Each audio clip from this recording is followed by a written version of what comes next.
আসসালামু আলাইকুম সবাইকে। 2 মুঠো ডাল, বাঁধাকপি আর আলু দিয়ে বানানো সুস্বাদু পাকুড়া আজকের স্পেশাল রেসিপি আপনাদের জন্য। চলুন কিভাবে বানিয়েছি আপনাদের সাথে শেয়ার করছি। এখানে কিছুটা পরিমাণ বাঁধাকপি কুচি করে কেটে ভালো করে ধুয়ে পরিষ্কার করে নিয়েছি, আর একটা আলু ধুয়ে পরিষ্কার করে নিয়েছি আর এভাবে কুচি করে কেটে দিলাম। আর এখানে 2 মুঠ ডাল 1 ঘন্টার মতো ভিজিয়ে রাখছি, এখন ধুয়ে পরিষ্কার করে দিয়ে দিলাম।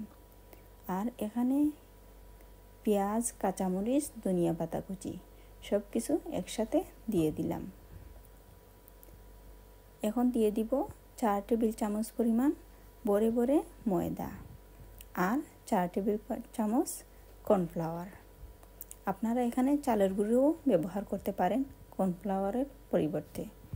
এখন দিয়ে দিলাম 1 চামচ পরিমাণ কালো জিরা, এটা যেমন ফ্লেভার বাড়াবে তেমন স্বাস্থ্যের জন্যও ভালো। লবণ 1 চামচ, 1/2 চামচ পরিমাণ হলুদ গুঁড়া, 1/2 চামচ পাঁচফোড়ন আর একটা ডিম। এই শেষ। এখন সব কিছু খুব ভালোভাবে মিক্স করে নিব। এখানে মাখানোর সময় আমার কোনো এক্সট্রা পানি দিতে হয়নি, সব কিছু খুব ভালোভাবে বেশ কিছুক্ষণ এভাবে মাখানোর পর সুন্দরভাবে সব কিছু মিক্স হয়ে গেছে। আপনারা তো দেখেই বুঝতেই পারছেন।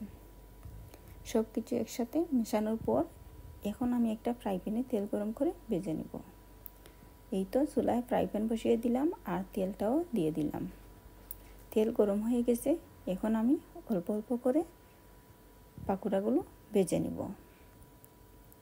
সন্ধ্যার স্ন্যাক্স হিসাবে অথবা চুলা বোনার সাথে বা মুড়ি মাখার সাথে, যার সাথে যেভাবেই খান না কেন অনেক ভালো লাগে। আর ছোটো বড় সবাই কিন্তু এই পাকুড়া খেতে পছন্দ করে।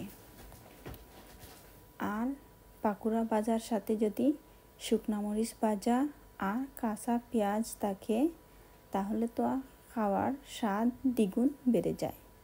আপনারা অবশ্যই ট্রাই করে দেখবেন কেমন হলো। আর সবাই খেয়ে কিন্তু অনেক পছন্দ করবে। আর এই সব কিছু কিন্তু আমাদের ঘরে নর্মালি সব সময় থাকে। আর এই তো হয়ে গেল আমার সবগুলো পাকুড়া ভাজা। এখন আমি একটা প্লেটে নিয়ে নিচ্ছি।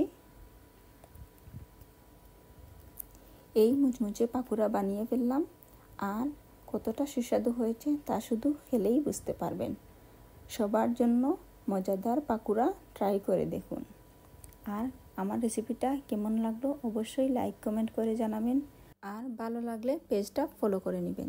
ওকে বাই, আল্লাহ হাফিজ, আসসালামু আলাইকুম।